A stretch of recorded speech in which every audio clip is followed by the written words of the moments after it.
நம்முடைய இரட்சகருமாகிய ஆண்டவராகிய இயேசு கிறிஸ்துவின் நாமத்தினாலே இந்த மாலை வேளை கூடி வந்திருக்கிற உங்கள் ஒவ்வொருவரையும் அன்போடு கூட வாழ்த்தி வரவேற்கிறேன்.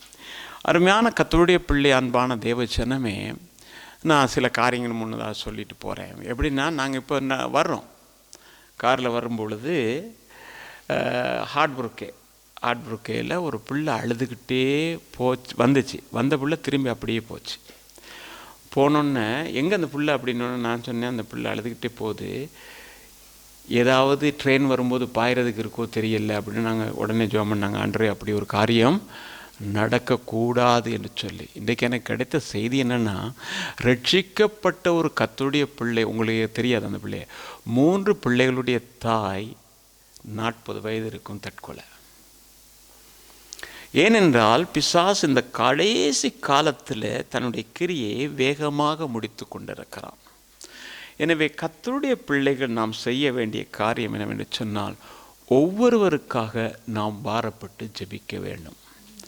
இந்த உலகத்தில் ஆண்டவரை அறிந்தவர்கள் அறியாதவர்கள் என்று சொல்லுகிறவர்களை பிசாசு என்ன செய்கிறான் என்று சொன்னால், இலக்கு வைத்து குறி வைத்து தாக்குறான். எனவே அவர்களுக்காக கண்ணீரோடு கூட காணப்பட வேண்டியது உங்கள் கடமையும் என் கடமையுமாயிருக்கிறது. அருமையான கர்த்தருடைய பிள்ளை, அன்பான தேவச்சனமே, ஒரு பாட்டுக்காரன் இப்படி படித்தேன். எப்படின்னா, அவன் எழுதின சில வரிகள் எப்படின்னா, பிறக்கும்போது மனிதன் அழுகிறான், இறக்கும்போது அவன் என்ன செய்கிறான், அழுகிறான், ஒரு நாள் ஏனிலும் கவலை இல்லாமல் சிரிக்க மறந்துட்டான் அப்படின்னு அவன் எழுதுறான். அப்படியா இருந்தால் இந்த அழுகை, இந்த கண்ணீருக்கு காரணம் என்ன அப்படின்னா, நாம் பார்க்கும் பொழுது கவலைகள் தான் இதற்கு காரணம், இல்லையா? ஒரு மனிதன் கண்ணீரோடு அழுகிறதுக்கு அவனுக்கு காரணம் என்னென்னா கவலை. என்ன கவலை அப்படின்னு சொன்னால், தோல்விகள் வரலாம், அவன் எதிர்பார்த்த காரியங்கள் நடக்காமல் போகலாம், சில இழப்புகள் வரலாம், வியாதிகள் வரலாம், தேவைகள் வரலாம், சில தாக்கங்கள், இப்படிப்பட்ட காரியங்கள் நடக்கும்போது சிலர் தூசித்து பேசி அவமானப்படுத்தும் போது அந்த மன உளைச்சலின் காரணமாக அந்த மனிதன் என்ன செய்கிறான் என்று சொன்னால், கண்ணீருக்குள்ளே அவன் கடந்து செல்கிறான். மன பாரத்தினாலே கண்ணீருக்குள்ளே கடந்து செல்கிறான். இன்றைக்கு பாருங்கள், அந்த பிள்ளை இறந்து போனது 3 பிள்ளைகளுடைய தாய் என்றால் என்ன நடந்தது எனக்கு தெரியாது, உங்களுக்கும் தெரியாது, எனக்கும் தெரியாது. அதே போல் அந்த பிள்ளையினுடைய வாழ்க்கை எப்படிப்பட்டதுன்னு எனக்கு தெரியலை. ஆனால் ரட்சிக்கப்பட்ட கர்த்தருடைய பிள்ளை தான். சில வேளை மனபாரம், கணவனால், மனைவியால், பிள்ளைகளால், பெற்றோரால், சகோதரரால், சகோதரிகளால், நண்பர்களால் என்ன செய்கிறதுன்னு சொன்னால், மனபாரம் அப்படியே வந்து நன்மைக்கு ஏதுவான காரியத்துக்காக மனபாரம் வருகிறதும் உண்டு. எனவே தீமையான காரியங்கள் நிமித்தமாகவும் மனபாரம் வர்றது, அவைகள் என்ன செய்கிறது என்றால் ஒரு மனிதனுடைய வாழ்க்கையில கண்ணீரை கொண்டு வருது. அருமையான கர்த்தருடைய பிள்ளையே, இதேவேளை நீங்கள் பார்த்தீங்கன்னா, தங்களுக்கு தாங்களே கண்ணீரை வரவழைக்கத்தக்கதான் நிகழ்வுகளுக்குள்ளே கடந்து போகிறவர்கள் உண்டு. அதுக்கு காரணம் என்னென்னா, தங்கள் வாழ்வை குறித்து சரியான புரிந்து உணர்வு இல்லாத வாழ்க்கை வாழுகிறவர்கள், அவர்கள் தங்கள் வாழ்க்கை அசதியாக நினைக்கிறவர்கள், இவர்கள் என்ன செய்கிறாங்கன்னா, அநேகர் பின்னாட்களிலே அவைகளை நினைத்து நினைத்து கண்ணீர் வடிக்கிற ஒரு சூழ்நிலை. அதாவது அந்த ஒரு குறிப்பிட்ட காலம்தான் எல்லாவற்றிற்கும் இருக்கிறது. அந்த குறிப்பிட்ட காலத்திலே குறிப்பிட்ட காரியத்துக்கு அந்த எந்த ஒரு மனிதனாக இருந்தாலும் சரி, அவைகளை நிறைவேற்றுகிறதுக்கு தன்னை ஒப்பு கொடுக்காத படிக்கு அவைகளிலிருந்து விலகி போவானே. ஆனால் அவன் பின்னாட்களிலே அவைகளை நினைத்து கண்ணீர் விடுகிற ஒரு காலம் இருக்கு. அதாவது காலத்தை அருமையாக உணராத அந்த சிலர் இருக்கிறார். இன்றைக்கு நம்முடைய வாழ்க்கையிலும் கூட பார்த்தீங்கன்னு சொன்னால், என்னென்னு சொன்னால், என்னுடைய வாழ்க்கை நான் அடிக்கடி சொல்கிறேன், ஒரு காலத்தில் எப்படியோ எவ்வளோ ஆசீர்வாதம் இருந்தது, என்னமோ எல்லாம் இருந்தது, ஆனாலும் என்ன செஞ்சேன், அத்தனையையும் நான் துச்சமாக எண்ணினேன். நான் போக வேண்டிய இடம், படிக்க வேண்டிய இடம், நான் இருக்க வேண்டிய இடம், இவைகள் எல்லாவற்றையும் சிந்தித்து செயல்பட்டிருப்பேனே. ஆனால் என்னுடைய வாழ்க்கையில் இன்றைக்கு எங்கே இருந்திருப்பேன்னு சொல்லி இன்றைக்கும் நினைத்து கண்ணீர் விடுகிறது உண்டு. அருமையான கர்த்தருடைய பிள்ளையே, இது காலம் கடந்த ஞானம் என்று சொல்லலாம். காலம் கடந்த ஞானம் என்று சொல்லும் பொழுது, கண் கெட்டதுக்கு பிறகு சூரியன் எந்த பக்கம் உதித்தாலும் யாருக்கு என்ன பிரயோஜனம்? அதுதான், கண்ணில் இருக்கிற ஒளியே போயிருச்சே. அதுக்கு பிறகு சூரியன் வடக்கில் உதிச்சான்னா, தெற்கில் உதிச்சானா, மேற்கில் உதிச்சானா, எந்த பக்கம் உதித்தாலும் என்ன அப்படின்னு. எனவே ஒரு மனிதன் கற்றுக்கொள்ள வேண்டிய ஒன்று இருக்குமே, ஆனால் அது என்னன்னா, மனிதன் இப்படித்தான் வாழ வேண்டும் என்கிற நியதியை கற்றுக்கொள்ளணும். அதை விட்டுவிட்டு எப்படியும் வாழலாம் என்ற நிலைப்பாடோடு இருக்கிற மனிதனுடைய வாழ்வானது என்றைக்காவது ஒரு நாள் கண்ணீரிலே மூழ்கும் என்று சொல்கிறேன். அருமையான கர்த்தருடைய பிள்ளை, அன்பான தேவஜனமே, அப்போ எப்போதும் கண்ணீரோடு கூட சிலர் காணப்படுவாங்க. சின்ன சின்ன காரியத்தை யாராவது சின்ன ஒரு காரியம் சொல்லிட்டாலும் அப்படியே அழுது அழுது அழுது அழுது அழுது அழுது கண்ணமெல்லாம் வீங்கி போயிடும். பார்த்துருக்கீங்களா? சின்ன ஒரு காரியம் தான் சொன்னாங்க, அது பெருசாக அப்படியே போயிடும். சிலருடைய வாழ்க்கையில் பார்த்தீங்கன்னா சிரிச்சுக்கிட்டே கண்ணீர் விடுவாங்க. சிரிக்கிறாங்களா அழுகிறாங்கன்னு தெரியாது.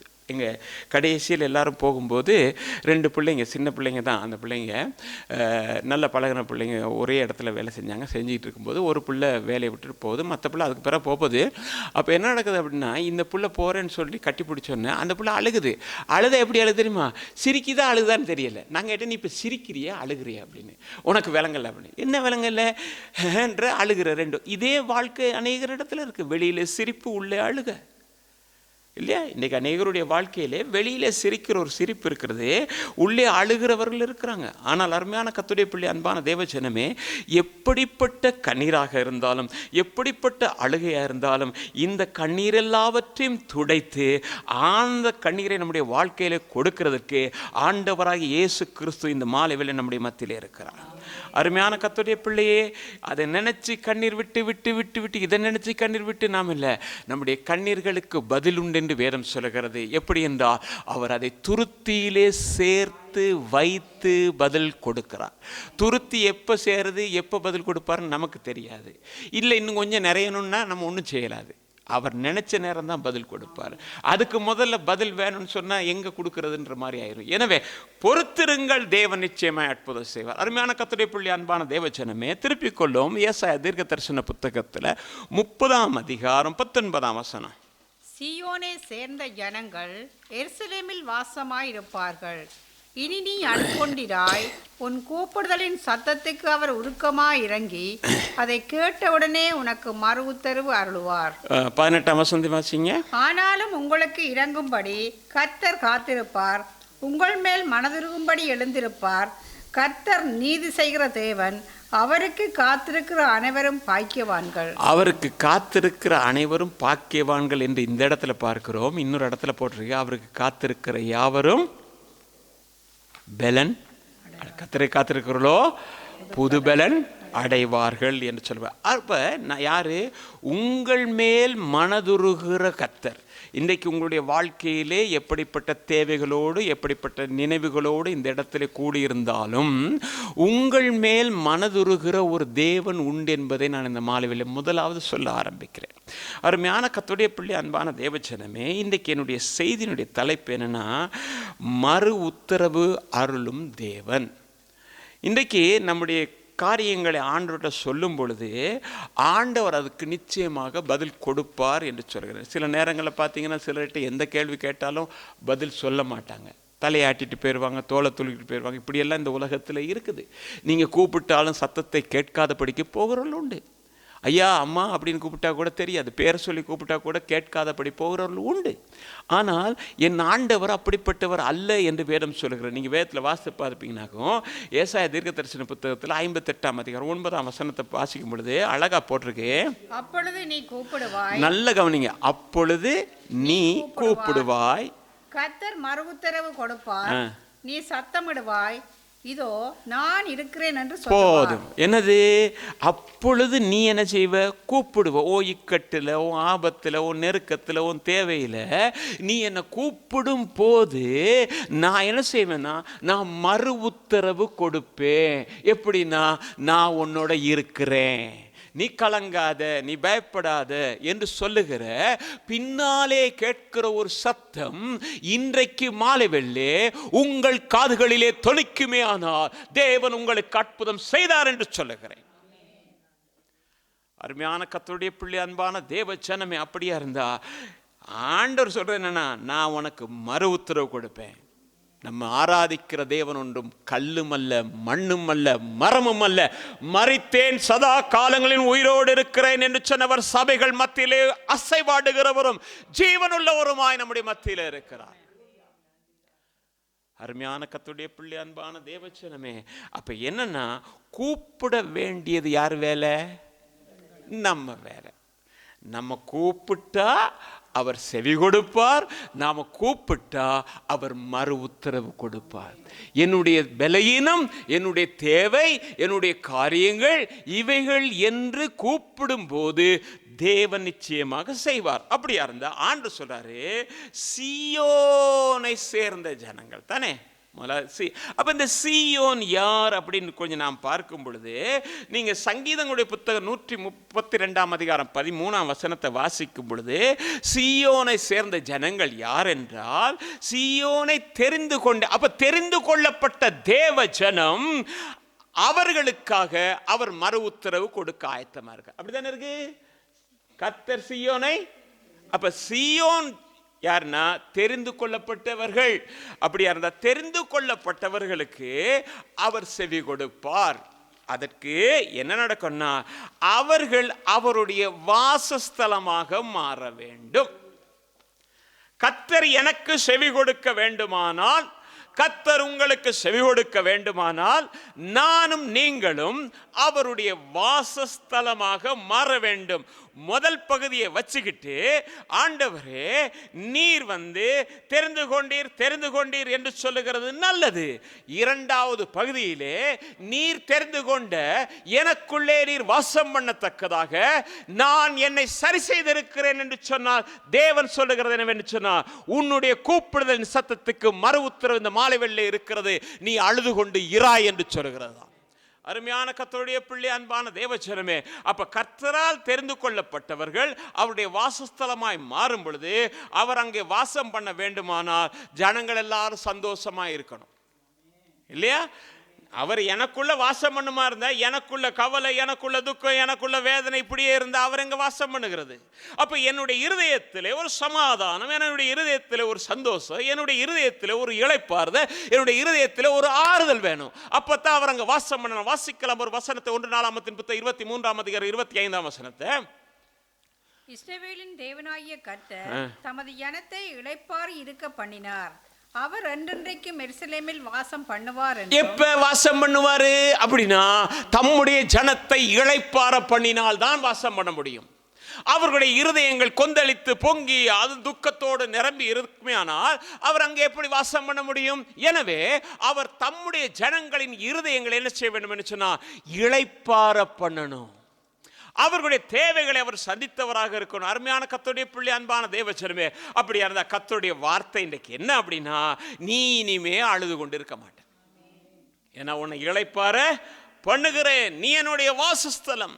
வாசஸ்தலத்துக்குள்ளே எப்படி இருக்க வேண்டும் என்றால் பரிசுத்தம் இருக்க வேண்டும். வாசஸ்தலத்துக்குள்ளே என்ன இருக்க வேண்டும் என்று சொன்னா, அங்கே குத்து விளக்கெரியணும். அந்த வாசஸ்தலத்துக்குள்ளே என்ன இருக்க வேண்டும் என்று சொன்னா, சமூக தப்புங்கள் மாற்றப்பட்டு வைக்க வேண்டும். அருமையான கர்த்தருடைய பிள்ளை, இந்த நிலைமையில இருக்கும்போது ஆண்டவர் சொல்றாரு, இனிமே நீ என்ன செய்ய மாட்ட, அழுது கொண்டிருக்க மாட்டேன். நீங்க வேதத்துல பார்க்கும் பொழுது, லூக்கா எழுதின நற்செய்தி நூல் 8 அதிகாரம் 52 வசனத்தை வாசிக்கும் பொழுது அங்க பார்க்கிறீங்க, எல்லாரும் அழுது அவளை குறித்து துக்கம் கொண்டாடுகிறதை கண்டு அழாதீங்கள், அவள் மரித்து போகவில்லை, நித்திரையா இருக்கிறாள் என்றார். சரிங்க, நமக்கு தெரிந்த ஒரு பகுதி தான், மிகவும் பரிச்சயமான ஒன்றுதான். என்னவென்று சொன்னால், யாவீரு என்று சொல்லப்படுகிற தேவாலய யாரு தலைவன், தேவாலய தலைவன் அவனுடைய மகளை வியாதிப்பட்டு போனான். வியாதிப்பட்டு போன போது அவன் இயேசுவை குறித்து கேள்விப்படுகிறான். இயேசு வருகிறார் என்று சொன்ன போது அவன் இயேசுவை தேடி போகிறான். இயேசுவை தேடி போனான், இயேசுவை சந்தித்தான், இயேசுவோடு பேசுகிறான். ஆண்டவரே, என் மகள் வியாதியாய் இருக்கிறாள், மரண அவஸ்தைப்படுகிறாள், நீர் அவளை தொட்டு குணப்படுத்த வேண்டும் என்று சொன்ன. அவ்வளவுதானே சொன்னா? இயேசு மறுத்தாரா? இல்ல. இயேசு சொன்னாரு, நான் வர்றேன். அதுதான் மறு உத்தரவு. இயேசு வர்றேன்னு சொன்னோன்னா சேர்ந்து போறாங்க. போனால் என்ன நடக்கிறது என்று சொன்னால், இடையில ஒரு அற்புதம் இன்னொரு ஆளுக்கு நடக்குது. நடந்த உடனே அந்த அம்மா அந்த சாட்சியை சொல்ல ஆரம்பிக்கிறாங்க. இயேசு கிட்ட சாட்சியை சொன்னோன்னா கேட்கிறவங்க எல்லாம் கேட்டுக்கிட்டோம், இவ்வளவு பெரிய அற்புதம் நடந்திருக்குதா அப்படின்னு கேட்குறாங்க. கேட்கும்போது இவர் பேசிக்கிட்டே இருக்கிறார். நீங்க 49 வசனத்தை நீங்க வாசிங்கன்னா தெரியும், இப்படி அவர் பேசிக்கொண்டிருக்கையில் போட்டிருக்கோம். அப்ப பேசிக்கிட்டே அவ சாட்சி சொல்லி பேசிக்கிட்டே இருக்கும்போது அங்கிருந்து ஒரு கூட்டம் வருது. கழுதையில வந்தானா ஒட்டகத்து மேல வந்தானா தெரியல, வந்து அங்க வந்து நின்று அவங்க சொன்னாங்க என்ன தெரியுமா, இனிமே நீங்க போதகர் என்ன செய்யாதீங்க, வருத்தப்படுத்தாதீங்க, ஏன்னா இனி ஒரு பிரயோஜனம் இல்லப்பா, அது மரித்து போய்விட்டது என்று சொல்லுகிற அந்த செய்தி வருகிறது. கர்த்தர் என்ன செய்கிறார் என்று சொன்னா அந்த ஸ்திரீயோடு கூட பேசிக்கொண்டு, அப்படித்தானே 49 இங்க பேசிக்கிட்டே இருக்கும்போது இன்னொரு பக்கம் வர்ற செய்தி அந்த தலைவனுக்கு மட்டுமல்ல இயேசுவுடைய காதுகளுக்குள்ளும் வந்து விழுகிறது. உடனே அவர் என்ன செஞ்சார், பேசிக்கிட்டு இருந்த அவரு கொஞ்சம் பொருள் அப்படியே திரும்பி அவனை பார்க்கிறாரு, பார்த்து சொல்றாரு, பயப்படாத, நீ பயப்படாத, நீ வந்து விசுவாசமா இரு. இன்னைக்கு தேவ ஜனமே அவன் என்ன யோசிச்சுட்டு இருந்திருப்பான் தெரியுமா, என் ஆண்டவர்கிட்ட வந்தேன், நான் ஜெபம் பண்ணினேன், அற்புதம் நடக்க வேண்டிய அந்த நேரத்தில் இந்த அம்மா வந்து குறுக்க வந்ததுனால பயணம் தடைப்பட்டு போனதுனால தான் என் மகள் மரித்திருப்பாள் என்று சொல்லி தன் உள்ளத்தில் நினைத்திருப்பான். ஆனால் ஆண்டவரோ சொல்லுகிறார், நீ பயப்படாதே, நான் வந்து செய்வேன் அற்புதம். இன்றைக்கு மாலையில் கூடி இருக்கிற கர்த்தருடைய பிள்ளை அன்பான தேவ ஜனமே, நம்முடைய வாழ்க்கையிலும் கூட ஆண்டவரிடத்துல வந்தோம், இடையில என்னமோ தடை பண்ணிருச்சு, அதனால இது நடக்குது அது நடக்குது என்று அல்ல, என் ஆண்டவர் எதை முன்குறித்து வைத்திருக்கிறாரோ அவைகள் நிறைவேற வரைக்கும் தேவன் கைவிடுகிறது இல்லை. அருமையான கர்த்தருடைய பிள்ளை அன்பான தேவச்சனமே, அதான் நீங்க புலம்பலுடைய புத்தகம் 1 அதிகாரம் 2 வாசிங்கன்னா, ராக்காலத்திலே அழுது கொண்டிருக்கிறாள், அவளுடைய கண்ணீர் அவள் கன்னங்களில் வடிகிறது, அவளுடைய நேசர் எல்லாருக்குள்ளும் அவளை தேற்றுவார் ஒருவரும் இல்லை, அவளுடைய சிநேகிதர் எல்லாரும் அவளுக்கு துரோகிகளும் சத்துருக்களும் ஆனார். என்னது, ராத்திரி எல்லாம் அழுகுது, ஆனா தேற்றுறதுக்கு யாரும் இல்லை, அப்படிதானே? தேற்றுறதுக்கு யாருமே இல்லை. ஆனா நான் அழுதால் நீங்கள் அழுதால் தேற்றுகிறதற்கு ஒருவர் இருக்கிறார், அவர் நம்முடைய ஆண்டவராய் இருக்கிறார். அருமையான கர்த்தருடைய பிள்ளை அன்பான தேவஜனமே, அவர் எப்படி தேற்றுவார் என்று சொன்னால், ஏசாயா தீர்க்கதரிசன புத்தகத்தில் 16 அதிகாரம் 13 வசனம், 66 அதிகாரம் 13 வசனம் சொல்லுகிறது, ஒருவனை அவன் தாய் தேற்றுகிறது போல. யாரு தாய் தேற்றுறது போல நான் என்ன செய்வேன், என்னதான் வேதனை, என்னதான் கவலை, என்னதான் துக்கம் வந்தாலும் அந்த தாய் அவனை அணைத்து கொண்டு, மகனே நீ கவலைப்படாத, மகளே நீ கவலைப்படாத என்று சொல்லி தேற்றுகிற விதமாக உங்களையும் என்னையும் தேற்றத்தக்கதான ஒரு அன்பின் கரமும் நமக்கு இருக்கிறது என்றால் அது நம்முடைய ஆண்டவர் மட்டும்தான். அந்த தாய் தேற்றுகிற விதமாக நம்மை ஏன் தெரியுமா, நம்ம ஆண்டவர்கிட்ட இலகுன மனதும் நமக்கு இருக்கிறது போல உள்ளமும் தான் இருக்கிறது. அவர் தேவன் என்கிறதற்காக கடினமானவர் அல்ல. தேவன் என்கிறதற்காக இன்றைக்கு சாதாரணமான ஒரு அமைச்சர்கிட்ட போய் நம்ம சந்திக்க போனாலும் முடியாது. அவன் வருவான் ஒரு நேரம் நம்ம கிட்ட, ஆனா நாம் அவங்கிட்ட திரும்பி போக முடியாது. ஆனா நானும் நீங்களும் கர்த்தரிடத்துல போகும்போது நம்ம விசாரிக்கிறவர், நம்முடைய தேவைகளை சந்திக்கிறவர், அவர் நம்ம மீது மனதுருகிறவர் மட்டுமல்ல, நமக்காக அவரும் சேர்ந்து கண்ணீர் விடுகிறவர் என்று சொல்லி பாருங்க. நீங்க யோவான் எழுதின சுவிசேஷத்துல 11 அதிகாரம் 35 வசனம் வாசிங்கன்னா, இயேசு என்ன செய்தாரா, கண்ணீர் விட்டார். நாம் அப்ப சிந்திக்க வேண்டிய ஒரே ஒரு காரியம் என்ன தெரியுமா, இந்த உலகத்தில் யாரும் நம்ம தேற்ற முடியாட்டி போனாலும், யாரும் நம்ம ஆறுதல் தேற்றவங்க இருப்பாங்க, சில நேரம் தேற்றவங்க இருப்பாங்க, நண்பர்கள் இருப்பாங்க, உறவினர்கள் இருப்பாங்க, சொந்தங்கள் இருப்பாங்க, தாய் தகப்பன் எல்லாரும் இருப்பாங்க, தேற்றவர்கள் உண்டு தான், இல்லை என்று சொல்லலை. ஆனால் தேற்றுவாங்க, தேற்றிட்டு அதே வாயில என்ன செய்வாங்க, தூற்றுவாங்க. தேற்றுவாங்க. நான் இல்லை, பைபிள் தான் சொல்லுது, நான் சொல்லலை, பைபிள் தான் சொல்ல. நீங்க வேற வார்த்தை பாத்தீங்கன்னா தெரியும். யோபுடைய புத்தகம் 2 அதிகாரம் 12 வசனம் வாசிங்களே. அவர்கள் தூரத்தில் வருகையில் தங்கள் கண்களை ஏறெடுத்து பார்த்தபோது அவனை உருத்தெரியாமல் சத்தமிட்டு அழுது, அவரவர் தங்கள் சால்வியை கிழித்து வானத்தை பார்த்து தங்கள் தலைகள் மேல் புழுதியை தூற்றி கொண்டு. என்னது, யோபுடைய நிலைமையை பார்த்தாங்க. யாரு, அவனுடைய சிநேகிதர் 3 பேர் பார்த்தாங்க, தூரத்தில் பார்த்தாங்க.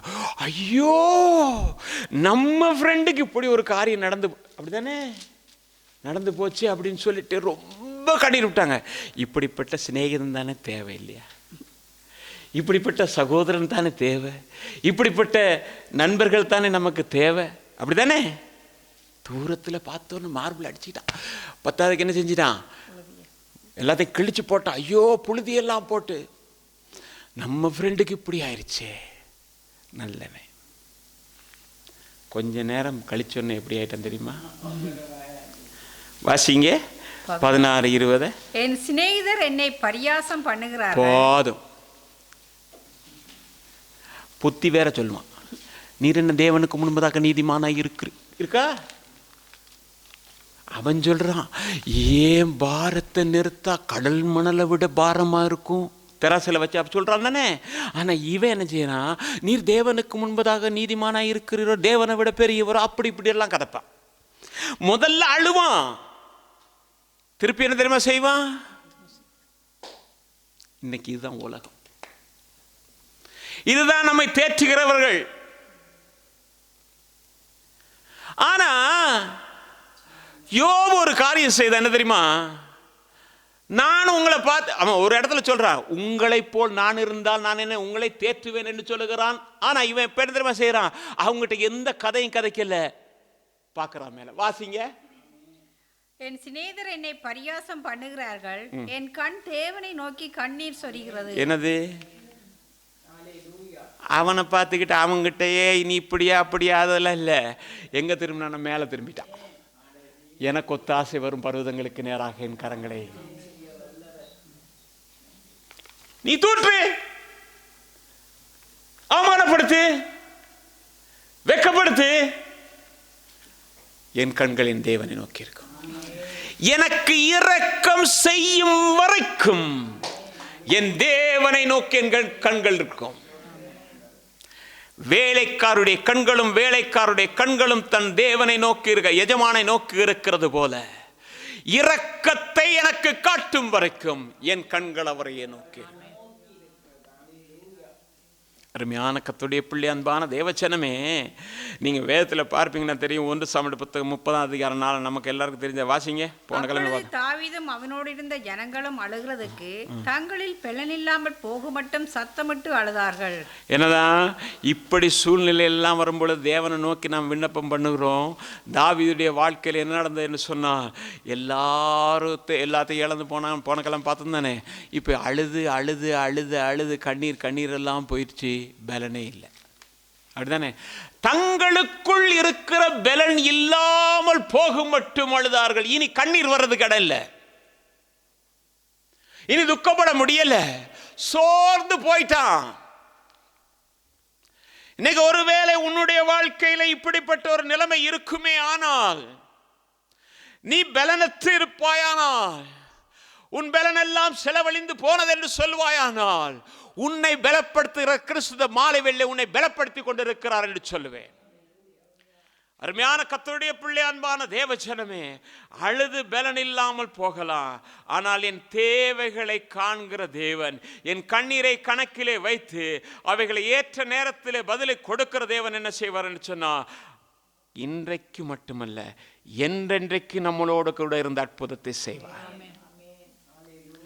இன்றைக்கு இருதயத்தில் வடிகிற கண்ணீர் வெளியில யாருக்கும் தெரியாது. ஆனா காண்கிற தேவன் அறிவார், காண்கிற தேவன் அறிவார். அருமையான கர்த்தருடைய பிள்ளை, அவர் அதற்கு பதில் கொடுக்கும் இருக்கிறார். 1 சாமுவேல் புத்தகத்தில் 1 அதிகாரம் 10 வாசிக்கும்போது பார்க்கும். அவள் போய் மனங்கசந்து மிகவும் அழுது கர்த்தரை நோக்கி விண்ணப்பம் பண்ணி. என்னதான் மனம் கசந்து அழுது. இன்னைக்கு நம்முடைய வாழ்க்கையில் தேவையான ஒரு பகுதி என்ன தெரியுமா? தூற்றுவார் தூற்றட்டும், போற்றுவார் போற்றட்டும், அது எனக்கு ஒன்றும் பிரச்சனை இல்லை. மனம் கசந்து தேவ சமூகத்திலே அழுகிறது. அவளை என்ன செஞ்சா?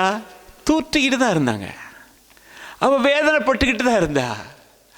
ஆனால் அவளுக்கு ஆறுதல் இருந்தது, புருஷனுடைய ஆறுதல் இருந்தது, அவன் பலப்படுத்திக்கிட்டு இருந்தான்.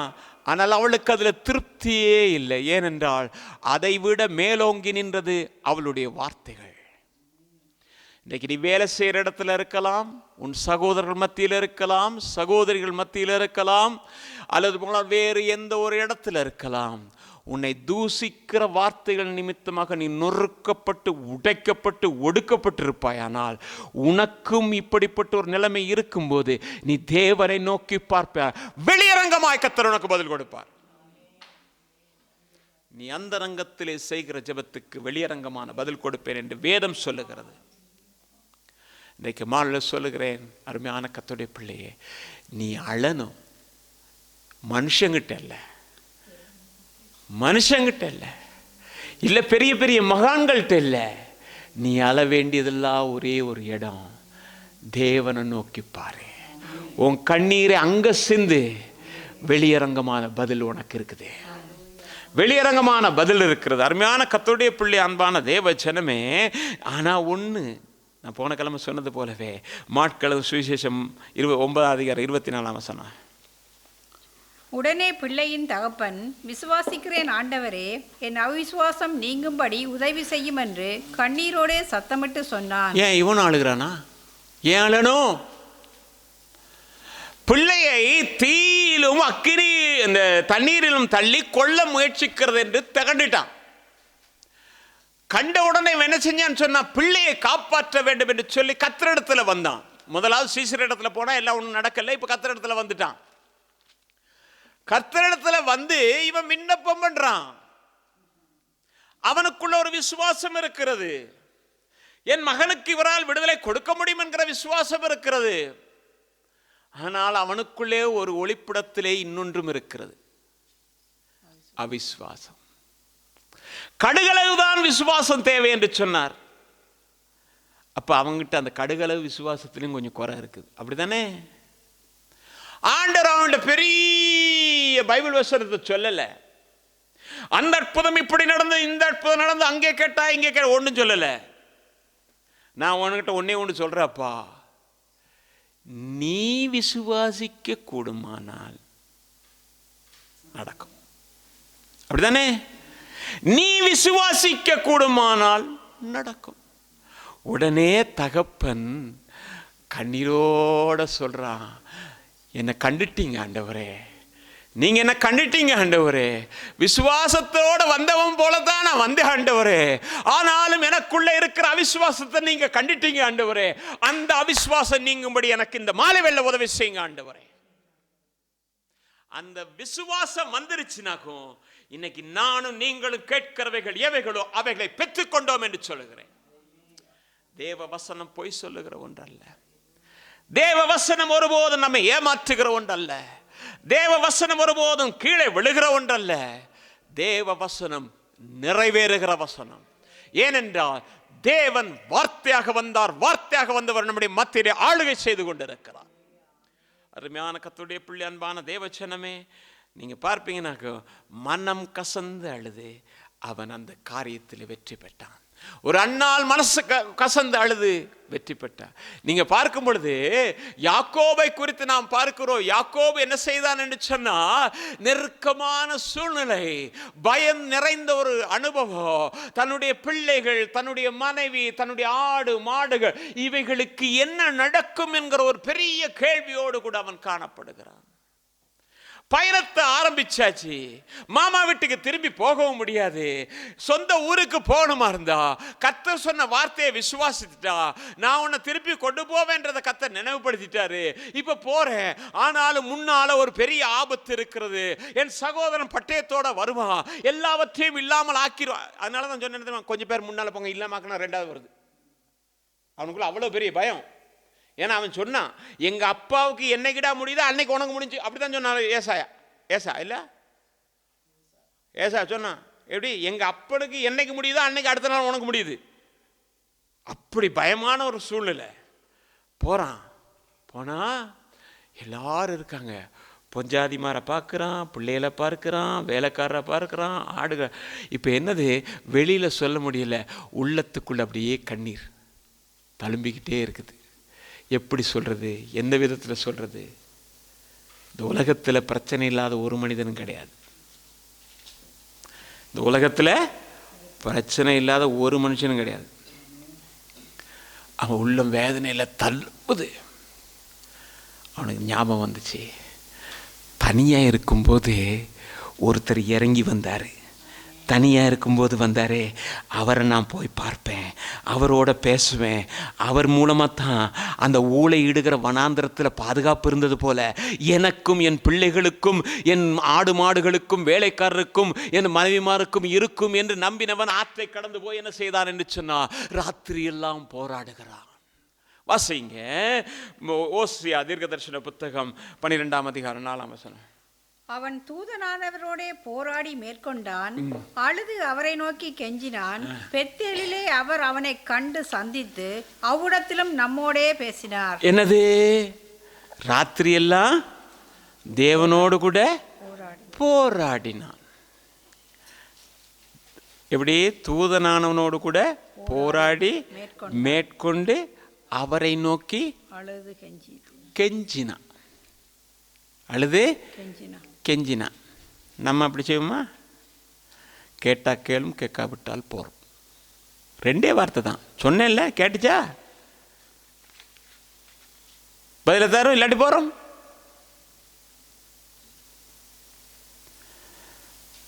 மூணாவது பார்த்தீங்கன்னா அவன் தன் பெல இல்ல 3வது தன் பெலத்தோடே தேவனோடு கூட போராடினான். தனக்கிட்ட இருக்கிற பெலம் என்னது?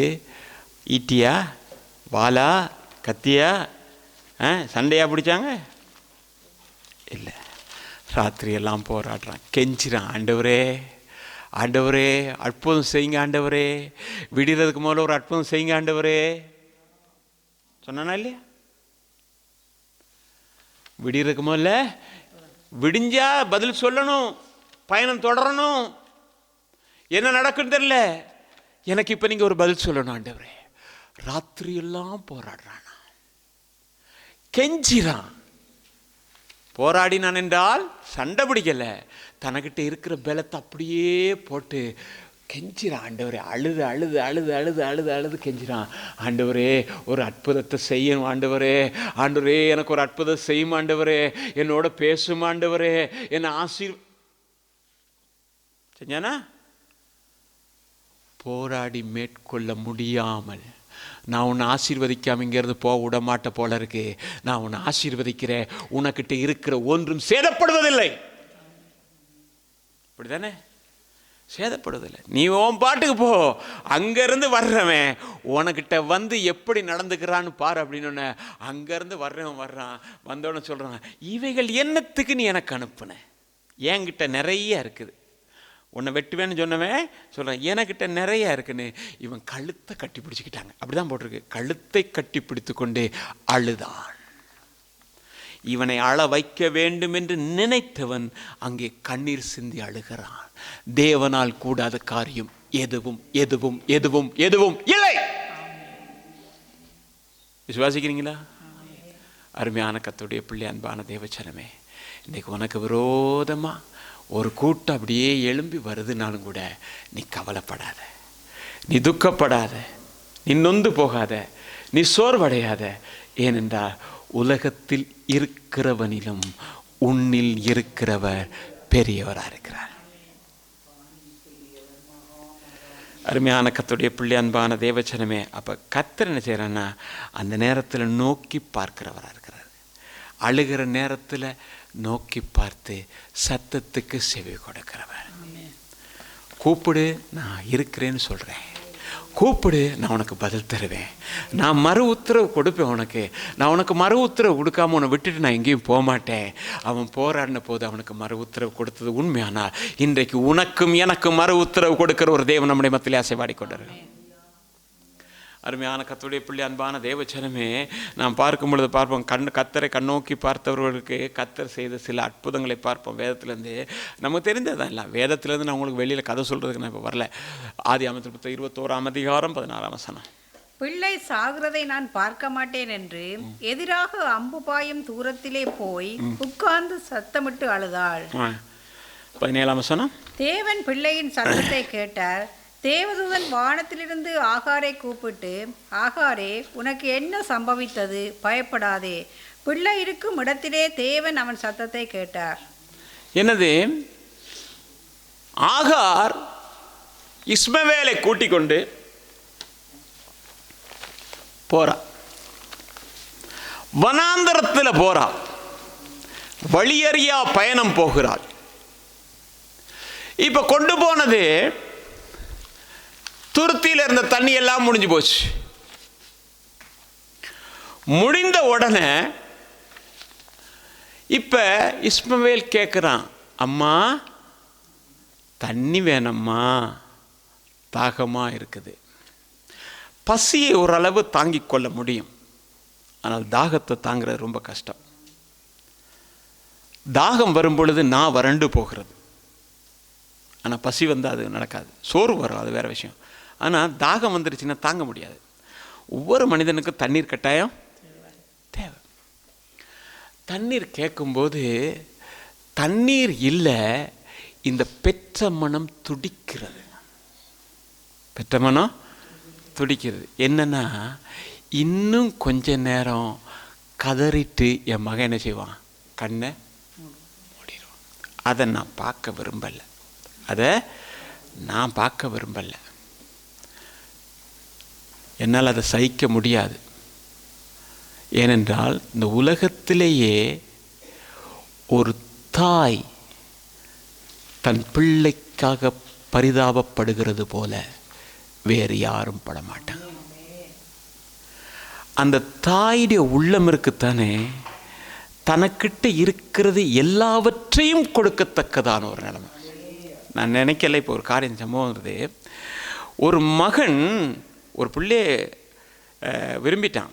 விரும்பின உடனே, நீங்கள் படிச்சிருப்பீங்க அந்த கதை, விரும்பினோடனே அவ சொன்னாலாம், என்ன தெரியுமா, நீ உங்கள் அம்மா இருதயத்தை கொண்டு வா, அப்போ தான் நீ என்னென்ன செய்கிற, என்னை உண்மையாக நேசிக்கிற அப்படின்னு. அப்போ இவன் கேட்டான். அம்மா சொன்னாங்க, எடுத்துக்க, வெட்டி எடுத்துகிட்டு போ. இது கதை ஒன்று. வெட்டியை எடுத்துக்கிட்டு போகிறான். போனால் ஒரு பெரிய கல் ஒன்று, அந்த கல்லில் கால் தடைக்கு அப்படி கீழே விழுந்துட்டான். விழுந்த அந்த இருதயம் அங்கே நிற்குது, இவங்க இங்கே இருக்கிறான். அந்த இருதயம் பேசுதான், மகனே பார்த்துப்போ மகனே. இதுதான் தாய் உள்ளம், இதுதான் தாய் உள்ளம். இந்த உலகத்தில் எல்லாவற்றையும் மேலானது தாய் உள்ளம். இயேசு கிறிஸ்து கூட சொல்லும்போது வச்சுறாரு, மகனே இந்தாப்பா உன் தாய், தாய் இந்தாப்பா.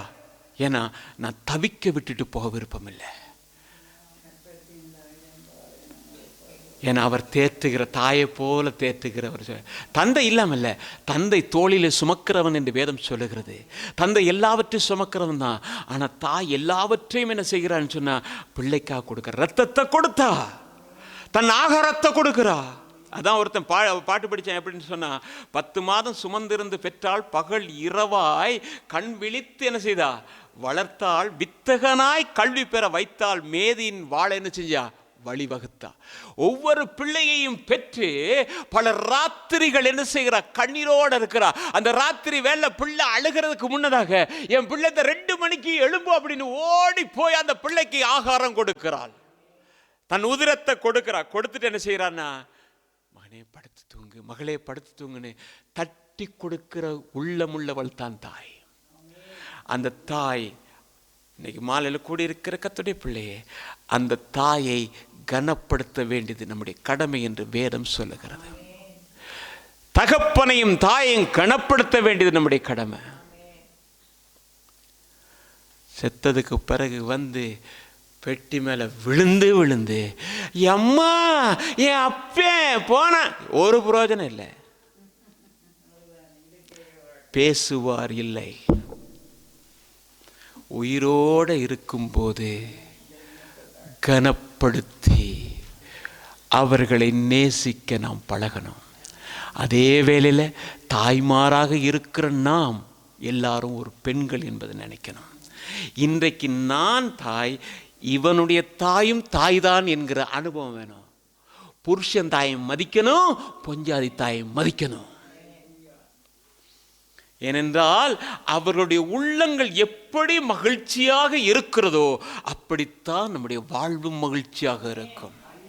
இன்றைக்கு உலகத்தில் கொண்டாடுறாங்க, என்னத்தை கொண்டாடுறாங்கன்னா, அன்னையர் தினம் என்று கொண்டாடுகிறாங்க. அறிவில்லாமல் கொண்டாடுகிற எத்தனை பேர் இருக்காங்க தெரியும். பூவை கொண்டு போய் கொடுப்பான், அவ்வளவுதான். அதுக்கு பிறகு ஒரு வார்த்தை கூட பேச மாட்டான். அந்த தாயுடைய கண்ணீரை பார்க்க மாட்டான்.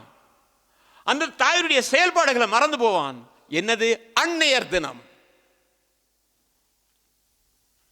ஆனால் நம்முடைய வாழ்க்கையில் நாம் கொஞ்சம் தெளிவு வரணும்.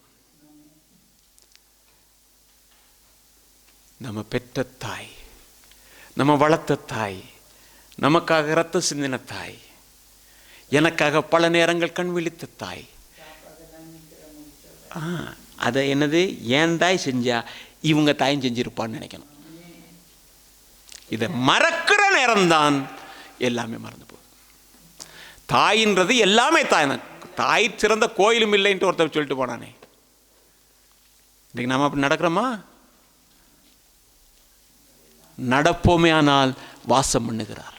அருமையான கர்த்தருடைய பிள்ளை, அன்பான தேவச்சனமே, நீங்கள் ஏசாயா தீர்க்க தரிசன புத்தகத்தில் 38ஆம் அதிகாரம் 5ஆம் வசனத்தை வாசிக்கும் பொழுது, நீ எசேக்கியாவை நோக்கி என்ன செய்? நீ எசேக்கியாவை நோக்கி, உன் தகப்பனாகிய தாவீதின் தேவனாயிருக்கிற கர்த்தர் சொல்லுகிறது என்னவென்றால், உன் விண்ணப்பத்தை கேட்டேன், உன் கண்ணீரை கண்டேன், இதோ உன் நாட்களோடைய 15 வருஷம் கூட்டுவேன். எசேக்கியா வியாதிப்பட்டான். எது? மரணத்துக்கு ஏதுவான வியாதிப்பட்டான் என்று வேதம் சொல்லுகிறது. தீர்க்கதரிசியாகிய ஏசாயா போகிறான். போயிட்டு சொல்றான், கர்த்தர் தான் சொல்றாரு, கர்த்தர் தான் அவனை அனுப்புறாரு. என்ன சொல்றாரு? வீட்டு காரியங்கள் எல்லாவற்றையும் ஒழுங்கு செய்து விட்டு நீ ரெடியாகப்பா, அப்படித்தானே சொன்னாரு. ஆனா ஏசாயா கிட்ட எந்த வார்த்தையும் பேசல.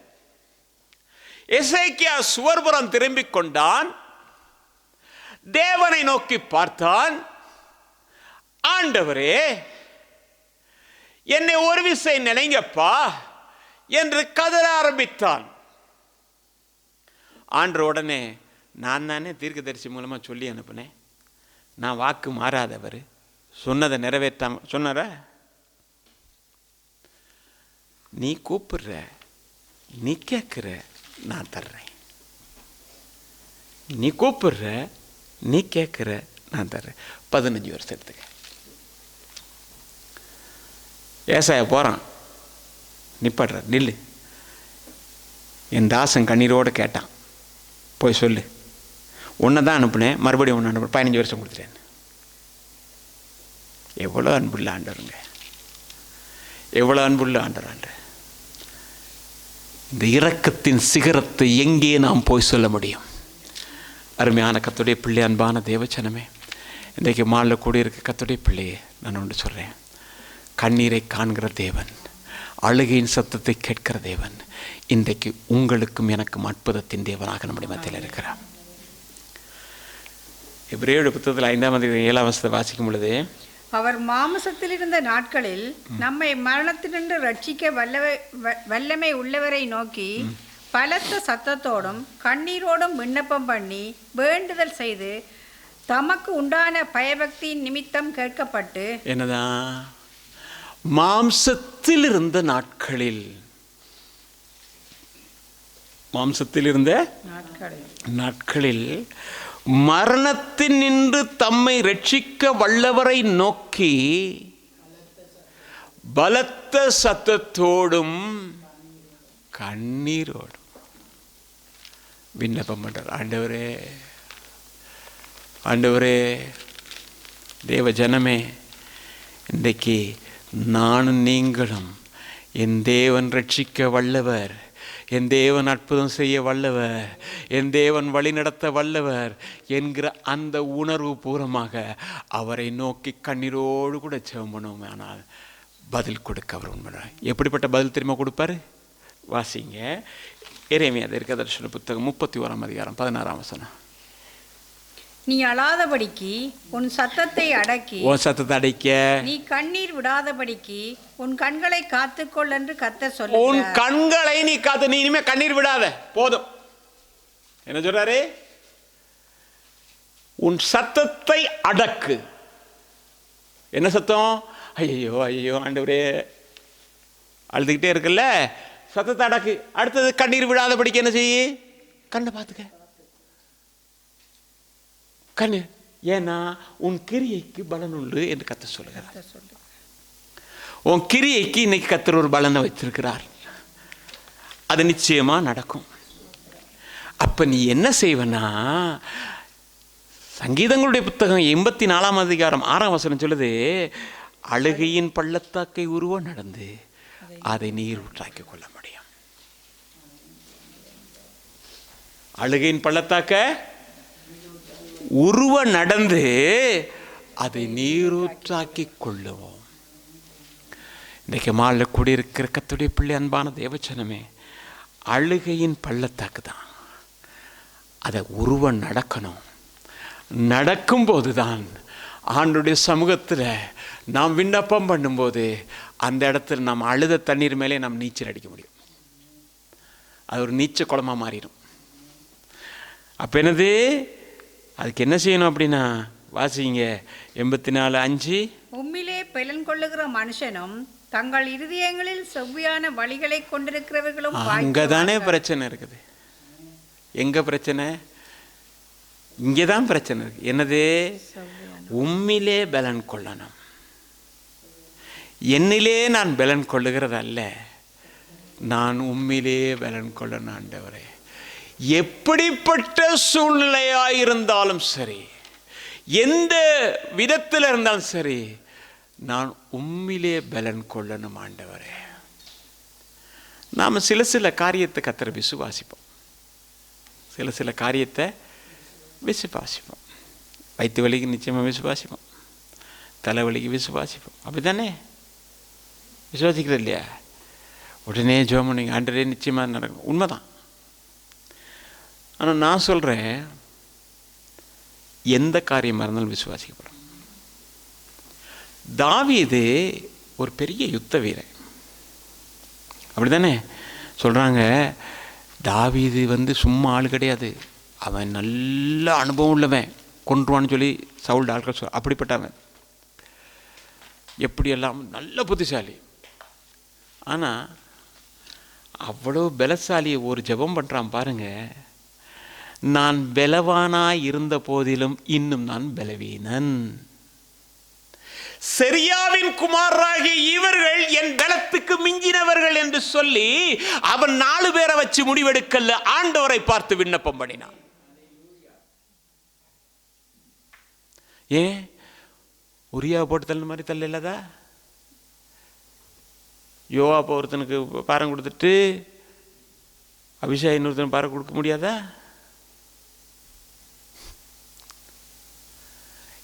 அது எல்லாத்தையும் விட தேவன் பெரியவர். புல்லுள்ள இறங்க நடத்தினாரு, பள்ளத்தாக்கில் மரண பள்ளத்தாக்கில் வருவேன்னாரு. அவரை விட வேற யார் இருக்கா? அவர்கிட்ட கொடுத்துரும். நான் சொல்லவா, எந்த சின்ன காரியமாக இருந்தாலும் கத்தட்ட ஒப்பு கொடுங்க. பெரியதாக காரியம் தான் நான் கத்தட்ட ஒப்பு, சின்ன காரியம் கத்தட்ட ஒப்பு கொடுங்க. பெரிய காரியம் அப்போ நீங்கள் சாதாரணமாக கொடுக்க ஆரம்பிச்சிருவீங்க. நீங்களும் நானும் போட்டி போட்டு கொண்டு ஜெயம் பெற முடியாது. நாம் செய்ய வேண்டியதெல்லாம், ஆண்டவரே பலத்துக்கு மிச்சம் போயிருச்சப்பா, நான் இன்னும் பலவீனன். அப்ப பலம் கொள்ளுகிறவன் ஒரு பக்கம், செவ்வியான வழிகளை செய்கிறவன் இரு பக்கம். 2 ஒன்னா சேர்ந்ததான் அற்புதம் என்கிறது வரும். அதான் 7ஆம் வசனம் சொல்லுகிறது, அவர்கள் பலத்தின் மேல் பலன் அடைவார்கள். யாரு? முதலாவது பலன் கொள்ளணும், கர்த்தருக்குள்ள பலன் கொள்ளணும். அடுத்தது என்ன செய்யணும்? செவ்வியான ஒரு யாக்கோபு ராத்திரி எல்லாம் கர்த்தருக்குள்ள பலன் கொண்டான், போராடினான். எப்படி? கெஞ்சினா. அருமையான கர்த்தருடைய பிள்ளை, அன்பான தேவச்சனமே, அப்போ பலன் கொள்ளுகிற மனிதனுக்கு கர்த்தர் சொல்வார், இனி உன் சூரியன் உதிக்காது, உன் சூரியன் இனி அஸ்தமிப்பதும் இல்லை, உன் சந்திரன் மறைவதும் இல்லை. கர்த்தர் தான் உனக்கு. அது இதெல்லாம் இல்லை, உனக்கு தனி வெளிச்சம் இருக்குது, கர்த்தர் உனக்கு வெளிச்சமாக இருப்பார். எகிப்தில் எல்லா இடமும் இருட்டாக இருக்கும், ஒன்றில் மட்டும் வெளிச்சம் இருக்கும், உன் வாசஸ்தலத்தில் மட்டும் வெளிச்சம் இருக்கும். நாம் இப்போ கொஞ்ச நேரம் ஜெபிக்க போகிறோம். அவசரமாக எதுவும் போகணும் அப்படின்னா நீங்கள் அமைதியாக போகலாம், ஜெபிக்கிறவர்கள் ஜெபிக்கலாம். அது நான் சொல்கிறேன். ஏன்னா என்னென்ன தீர்மானத்தோடு எதுவும் வந்திருக்கிறீங்களோ தெரியல, ஜெபம் எவ்வளோ நேரம் போகுதுன்னு தெரியல. நல்லா ஜெபிக்கிறவங்க ஜெபிங்க. மற்றவங்களாம் எதை விட்டுட்டு போனாலும் காரணம் எல்லாம் நான் பார்ப்பேன். யார் மேலே எந்த இதுவும் சொல்ல மாட்டேன், தெரியுமா? உங்களுக்கு பாரம் இருக்கிறது, தாகம் இருக்கிறது, ஜெபிக்க வேண்டும் என்று வாஞ்சை இருக்கிறதா நீங்கள் கொஞ்ச நேரம் ஜெபிக்கலாம். எல்லோரும் எழுதுருங்க. நாங்கள் ஜெபிங்க ஜெபிங்க ஜெபிங்க